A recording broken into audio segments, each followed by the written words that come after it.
Hi guys, எல்லாருக்கும் வணக்கம் guys. இந்த வீடியோவில் நம்ம என்ன பார்க்க போகிறோன்னா, இந்திய அணி இங்கிலாந்து எதிரான முதல் T20 வெற்றிக்கு இதுதாங்க காரணம். இவர் தான் காரணம்.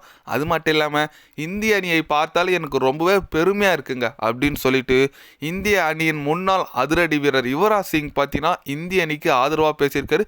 முதல் T20 வெற்றி குறித்தோ அதுக்கான காரணத்தையும் அந்த போட்டி குறித்து சில பல கருத்துக்கள் பேசியிருக்காரு. அவர் என்ன பேசினார், ஏது பேசினார்னு சொல்லிட்டு வீடியோவில் டீட்டெயில்டாக பார்க்கலாம். அதுக்கு முன்னே நீங்கள் நம்ம சேனலுக்கு புதுசாக வந்திருந்தீங்கன்னா ஒரே ஒரு சப்ஸ்கிரைப் மட்டும் பண்ணிவிட்டு வாங்க, வீடியோக்குள்ளே போகலாம்.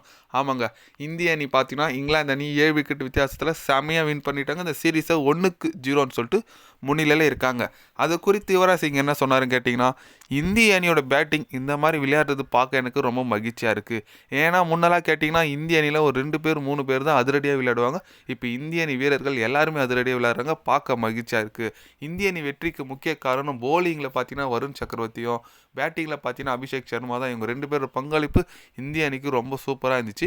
அது மட்டும் இல்லாமல் அபிஷேக் சர்மா ரொம்ப அபாரமாக இருக்காருங்க. ஏன்னா லெஃப்ட் ஹேண்டர் இந்த மாதிரி விளையாடுறது பார்க்க எனக்கு ரொம்ப மகிழ்ச்சியாக இருக்குது.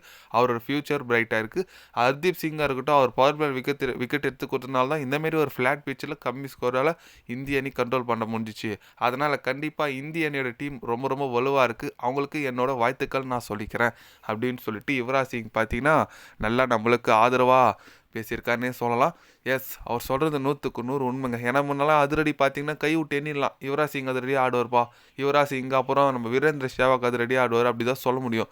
இப்போ பார்த்தீங்கன்னா இந்திய அணியில் எல்லாருமே ஆடுறாங்க. சூரியகுமார் யாதவாக இருக்கட்டும், அபிஷேக் சர்மா இருக்கட்டும், ஹர்திக் பாண்டியாவாக இருக்கட்டும், திலக் வர்மா, சஞ்சு சாம்சன் எல்லாமே டாப் ஆர்டர் எல்லாருமே அதிரடியாக விளையாடுறாங்க. அதனாலே எல்லாரும் என்னடா பண்ணுறது, எப்படி பால் போகிறதுனே தெரியல இங்கிலாந்து அணி வீரர்களுக்கு. ஆனால் இந்திய அணியோட அபிஷேக் சர்மா சொல்லி அவனுங்க ஒவ்வொரு அடியும் இடிமாரி வச்சாருங்க. இங்கிலாண்டை இப்படி சொல்லுது, இந்த பக்கம் அந்த பக்கம்னு சொல்லிட்டு மாறி மாறி அடிச்சிட்டாருன்னே சொல்லலாம். செமையான ஒரு பேட்டிங் பெர்ஃபார்மன்ஸ் கொடுத்தாரு அபிஷேக் சர்மா. பார்க்க ரொம்ப நல்லா இருந்துச்சு. ஒரு யங்ஸ்டராக இந்த மாதிரி பெர்ஃபார்மன்ஸ் பண்ணுறாருன்னா ரொம்ப ரொம்ப மகிழ்ச்சியாக இருக்குங்க. அது மட்டும் இல்லாமல் இந்திய அணி போலிங் யூனிட்டும் சொல்லி ஆகணும். ஏன்னா போலிங் யூனிட் பார்த்தீங்கன்னா ஒரு ஸ்பின்னர்ஸுங்க. அக்சர் பட்டேலாக இருக்கட்டும், ரவி பிஷ்னாயாக இருக்கட்டும், நம்ம வருண் சக்கரவர்த்தி 3 பேர் இதுமாரி கொல்கத்தா ஈடன் கார்டன் ஃப்ளாட் பிச்சுங்க, பேட்டிங்க்கு ஃபேவரான பிச்சு. அந்த மாதிரி பிச்சில் பால் போகிறதே பெரிய விஷயம்.